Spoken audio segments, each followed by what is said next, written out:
Without further ado, my apologies, Joaquin. Things are a little bit hectic here in the bunker in Blairstown with Turkey Day right around the corner. Happy Thanksgiving to you. How you doing, my friend? I'm good. It's great to be back on the Horror Happens radio show with none other than JK. Well, thank you, my friend. And this is a solo for you. Usually you have others in tow with you, but tonight it's just you, my friend. How's it feel to be on your own tonight? I am so lonely, Jay. I wish I had some people here.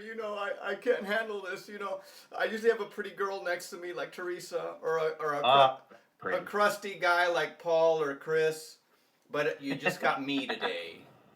Well, I'm happy to have you, my friend. I am so happy I can call you a friend because, you know, Joaquin, you've done so many great things over the years, and congratulations again. The Legend of the Hillbilly Butcher out through Wild Eye, not Wild Eye. Who came out? Who brought it So, out this year? Butcher is through Whacked Movies, and Wax Movie. Hole is Yeah. from Wild Eye. But both those Wow. guys are friends, so it's very similar and close. And That's okay, man. It's a whacked Wild Eye. It's all good with me. But Legend of the Hillbilly Butcher out there now. Congratulations on Hole hitting the aspect of DVD, VOD, Blu-ray, everything today, Tuesday, November 24th. It's another film, another release, but Hole, which is somewhat of a crime drama, somewhat of a thriller, somewhat of a horror film. It took a long time, Joaquin, to get this film made and get it to production and distribution. That is a journey of over 5 years. Talk a little bit about Hole and what was in the way of it taking so long for its release today. well, that's a great question, Jay. So the film took about 3 years to make, and that's partly because I was working with more people. I actually made Hole before the Butcher, but the Oh wow! Butcher only took 9 months.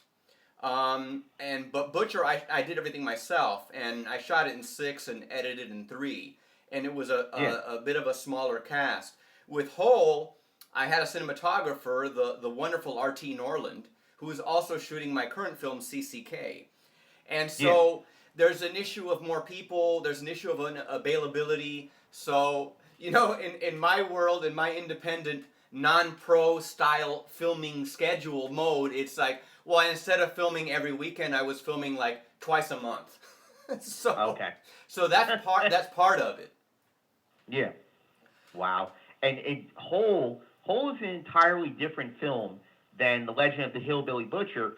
Granted, it's still driven, it's a character driven piece, but this is more of a horror film, crime thriller. You mix those elements together, and it can be some gruesome and terrifying aspects. And at the forefront of it, my friend, is Paulie Respass, the dearly departed and much missed Paulie Respass.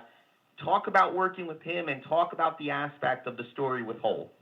Well, it's funny. I mean, I love my favorite work that he did is for the Butcher, but this performance here is actually, I think, his most heartfelt, in the sense that he I don't know if I ever told you this, but he didn't have that much fun doing the Butcher with the beard, and Oh, I wouldn't let him wash his clothes, and also being, I think the Butcher took him to places that he didn't like going. And for some okay. reason, not that he's a nicer guy in Hole, but for some reason in Hole, um, I think in Hole he could. I think in Hole somehow he was able to relate to the character more, as crazy as that may sound. Interesting. Interesting. And him relating to the character, I mean, you're looking at a very, very dark character in Whole. Casting for this film, you see Teresa Holly, you see Paulie Respass, of course, The Legend of the Hillbilly Butcher. You see cast and you see crew from both films. Talk about having a lot of familiar people with you, Joaquin, and how it worked with you on Whole. Well, it works well. It worked well on Whole, and for me, it works well in general because you start to develop a shorthand with people. You know what you're gonna get from them, and they know what you expect from them. So I'm actually, I mean, this may sound weird, but I actually don't like directing. Okay. My theory, well, because when I say directing, to me, what that means is something didn't go right and you have to correct it or direct it.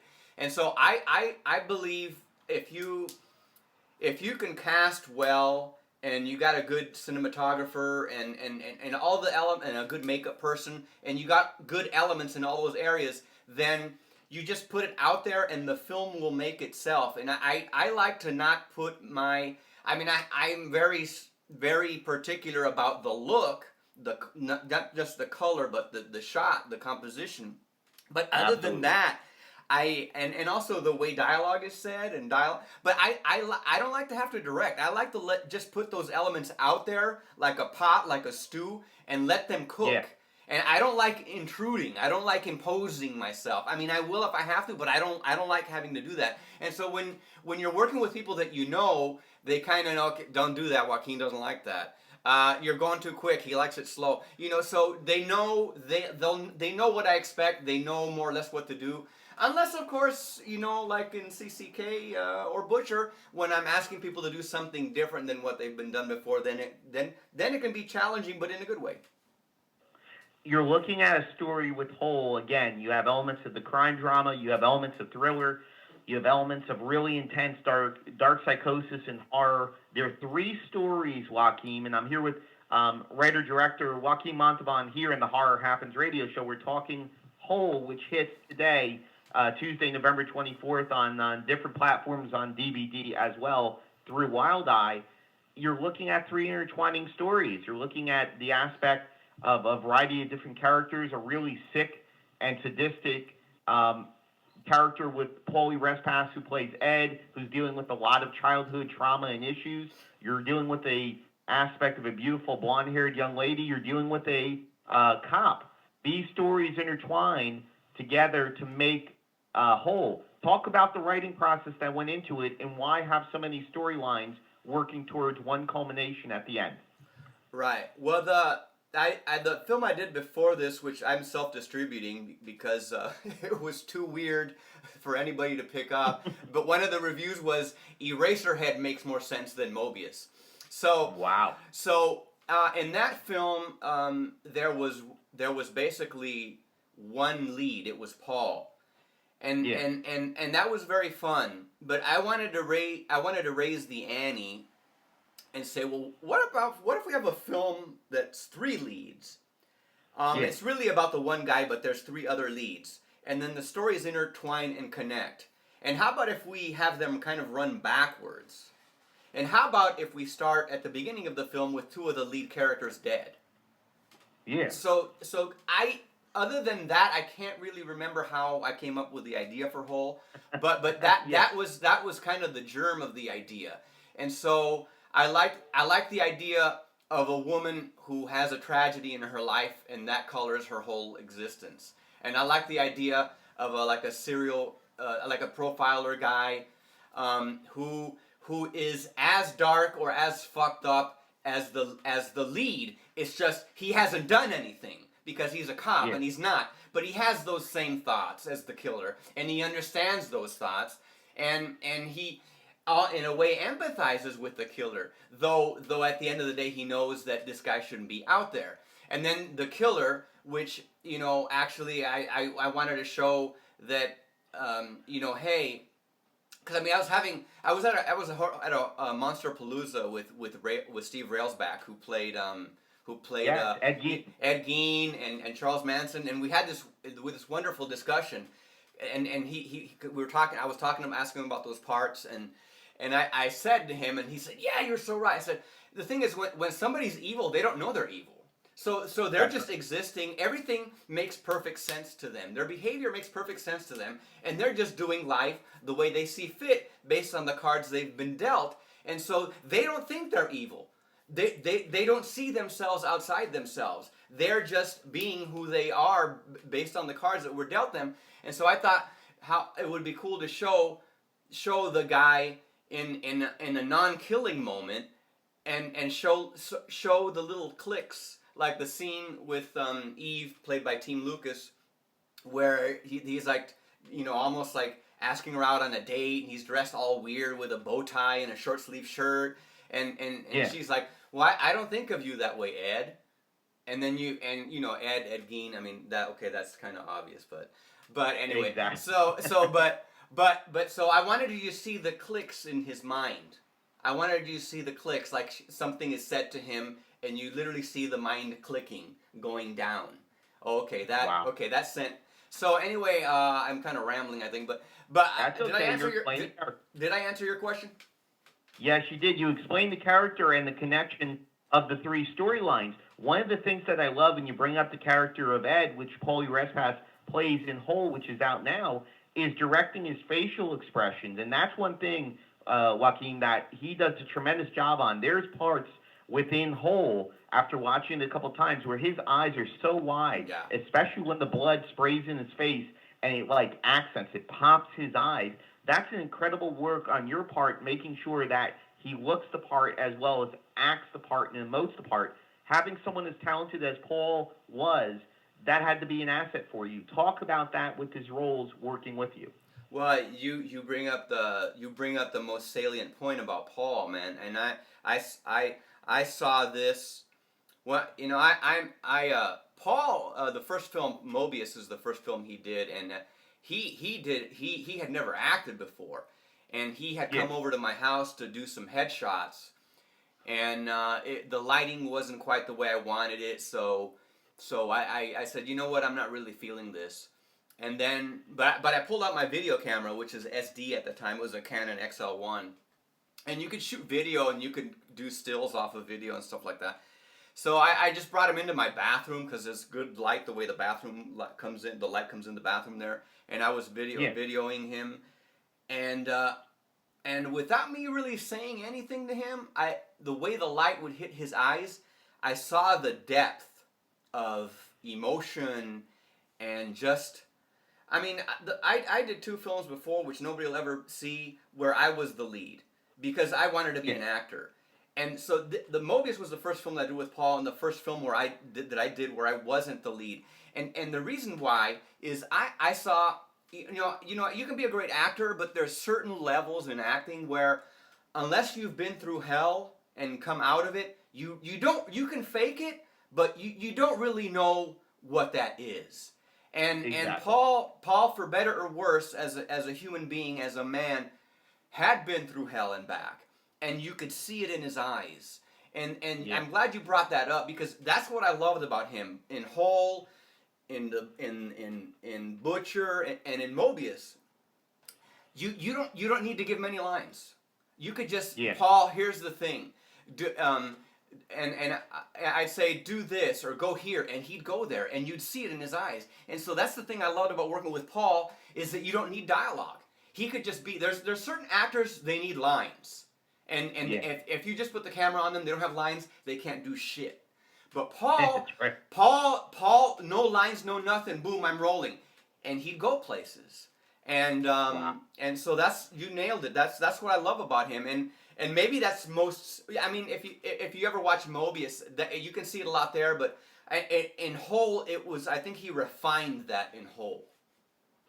Man, hey, let me ask you this, because you talk about the aspect of refinement. You handle the editing and the post on Whole, as well as most of your other films through Sledgehammer. The sound in the ADR, I think that's so crucial. It's as crucial as the filters, as the use of light, as the cinematography within the story of Whole. But first, talk about the sound in the ADR and how important it was to get it right as a character in itself within the film, Joaquin. Well, I was blessed to work with 2 wonderful people. One of which I'm gonna name, though I know he doesn't want to be named, because he's not a fan of horror. He in fact, Whole was the last film he did for me. But the composer Richard Souther.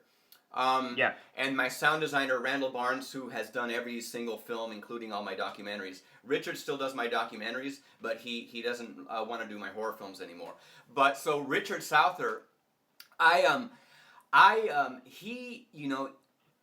me just talk about composers. He's a wonderful guy, and he's a great composer. But I think all composers, I'm trying to be direct. If the way Chainsaw was done, it was Toby Hooper and Wayne Bell playing around with non-musical, noise-making items like bones and Yeah. things like that. And so that is the film Mobius. Richard Souther composed to picture like a normal movie, even though it wasn't a normal movie. With Hole is the first time I said, screw that noise. I don't want you to compose the picture, because when you compose the picture, there's a tendency to be precious and to be literal, and there's a tendency to not go beyond the image, and I didn't want that for Hole. So and probably because, and I know this now, if I had shown him the image, he would have said, you know what, Joaquin, I don't want to do this film.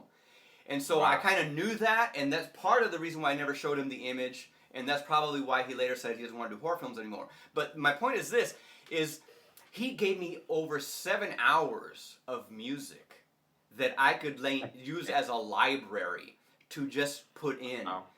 And it's basically musical noise, or what you would call musique concrète. And so that started the thing with not doing, treating music as library, like Night of the Living Dead, same thing.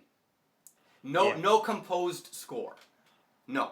That's great to hear with that, because you listen to the ADR, especially in the opening sequence with Paul. You go ahead, and even in just the opening sequence where the blonde-haired young lady is dying, or what looks like she's dying, and the priest is there to give her last rites, the voice is so haunting. The aspect of the volume, the way it blends into the surroundings, the sound that surrounds it is incredible. And you see that, Joaquin, in a lot of your films, whether it's the score, whether it's the sound. It really is such a crucial tool in telling the story. Just like, and I'll recall the aspect of the profiler, the detective, when he's sitting in the bathtub. The lighting in that room is incredible. The way it shifts, the way it highlights and accents certain parts of the screen that you're watching it's incredible. I know you're a photographer. I know you care so much about the aspect of tone and feel and lighting. Talk about that with Hole and how important it was also to get that right. Well, I was blessed to work with a great cinematographer who I have done a lot of journeys with in terms of going to abandoned, desolate locations and shot photos with. And I micromanaged the hell out of him because I was so used to being a one-man band. But now I'm shooting CCK with him, and I tell him certain things, but I basically don't let him do his thing, because I trust him, and we now have kind of created this symbiosis. When I did Mobius, I was into what I call Kubrickian symmetry, very symmetrical compositions. And then RT came on board, and of course I was composing for a 4:3 frame, so that's part of that. It's more of a square frame than a rectangle. And so when we get into Hole, now we have a rectangle, and we have a guy, RT, who is more a rule of thirds guy.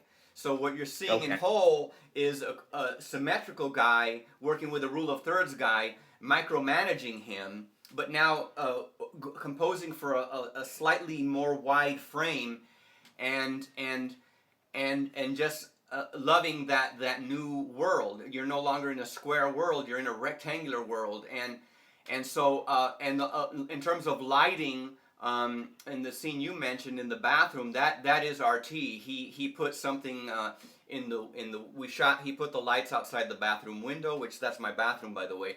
That's where I shot Paul, the first film, Mobius, where I was talking about his eyes. So there's wonderful light in that bathroom, but even still, that was lit. So he put something outside, a grating outside, to create that kind of scallop shadow on the pink tile of the bathroom tile. And then we also had smoke underneath the frame. So that's kind of like one of the more elaborate shots with lighting, cucoloris, and smoke. And it's the guy who's in that scene, Jim Barilli, who plays the cop. That's his favorite. That's his favorite shot of himself in the film.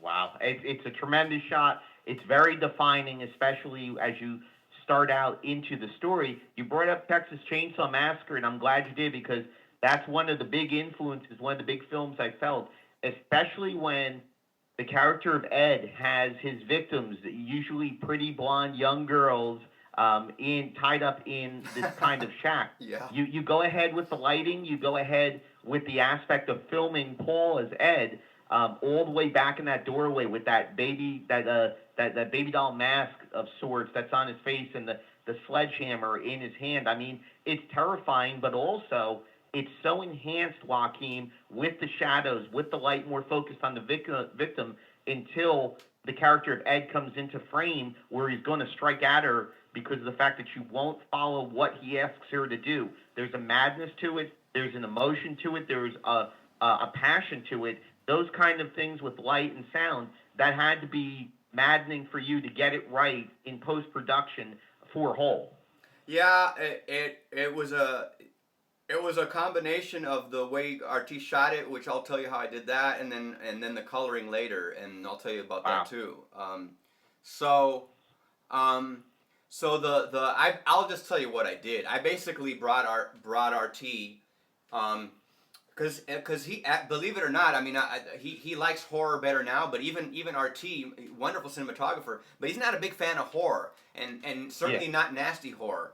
Now, he's since gotten into The Walking Dead and stuff like that, but at the time when he was doing Whole, he was not a horror guy. He was not into horror. So I brought him into my room where I edit, where my TV is, and I put Chainsaw on. I put the scene on where Pam kicks the bucket and falls into the bone room, where it's like all the chickens clucking and the sound and there's no static shot. There's all these pans and swish pans and movement. There, everything is moving. There's no still. There's a couple still shots, I think, of furniture, but that's about it. Everything is always moving and pulsing and loud. And I said, okay, I put all these props in here that I bought. We got all these props. All right, I want you to shoot it like that. And he said, okay, no problem. And so that's the shooting. Then the coloring. I like really dark blood, and I make my own blood, except on CCK I have makeup people now, and I've given them my recipe for blood. It's not a big deal. It's just I like dark blood. I don't like bright blood.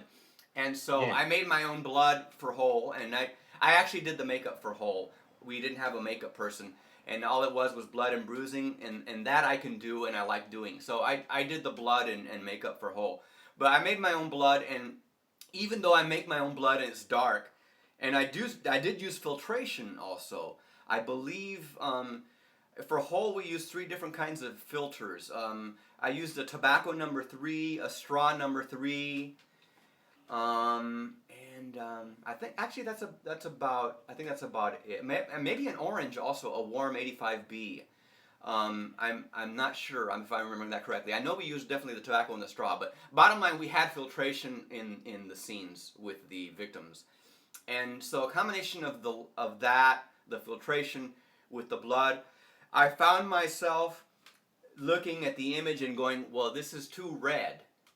And so I found by using the coloring program that I used, by taking the red out, which throws the image towards green, which actually the first prints of Chainsaw, there was a mess up in the lab, and the print, they wanted them to look kind of more pro and amberish and warm, and the first prints of Chainsaw were kind of greenish, and so I took the red out, and it would throw it towards green, and what that did was make the image look nastier and dirtier and make the blood look darker. So I discovered that was kind of like the gestalt of the visual stuff with this film. In fact, any scene where there's blood, even though we use filtration, I was taking the red out so the blood would go darker on me, and it would throw the image towards green.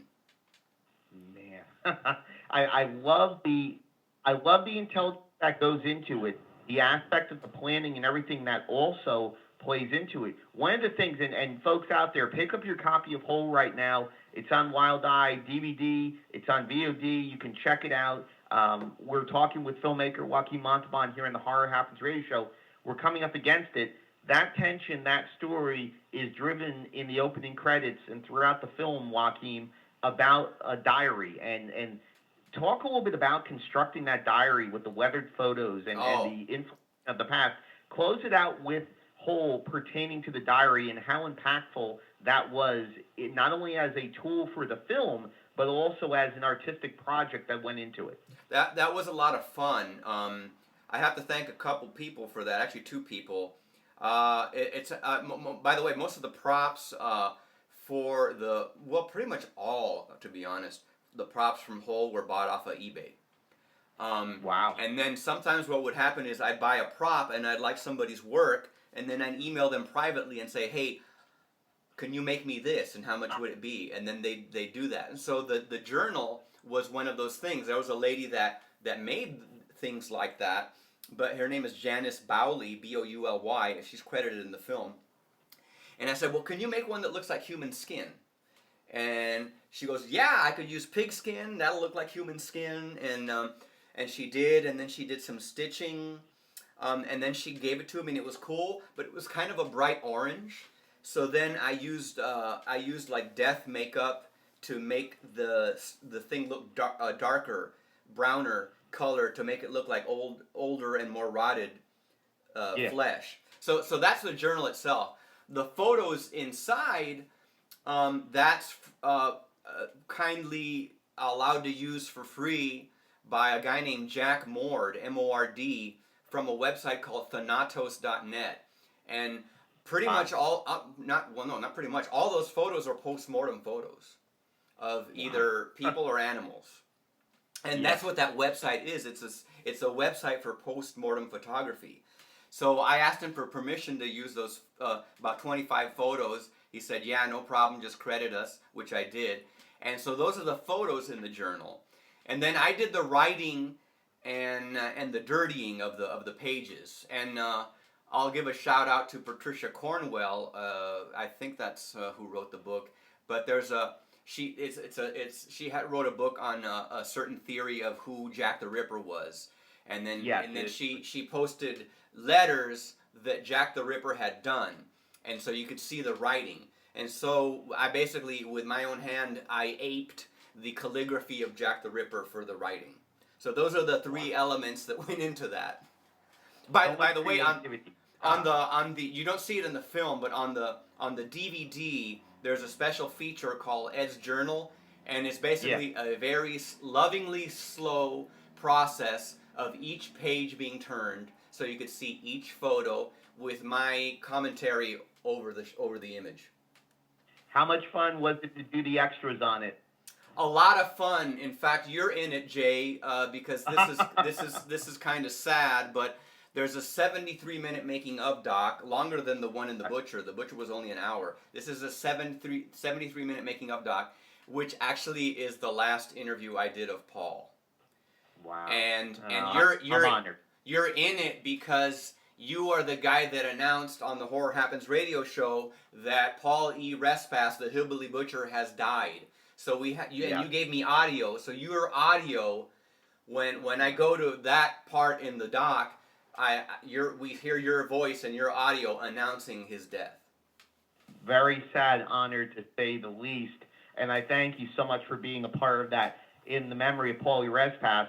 Last thing for you, Joaquin, and I look forward to the next conversation with CCK coming up. Talk a little bit about that film and what fans can expect from you next. Well, believe it or not, it's called CCK. It's an apocalyptic horror western. CCK stands for something which I'm about to reveal. I just did a teaser trailer that's going to be up on a site called indie.com. And at the end of the teaser trailer, I reveal what CCK stands for. But CCK is actually, dare I say, bleaker than any of my other films.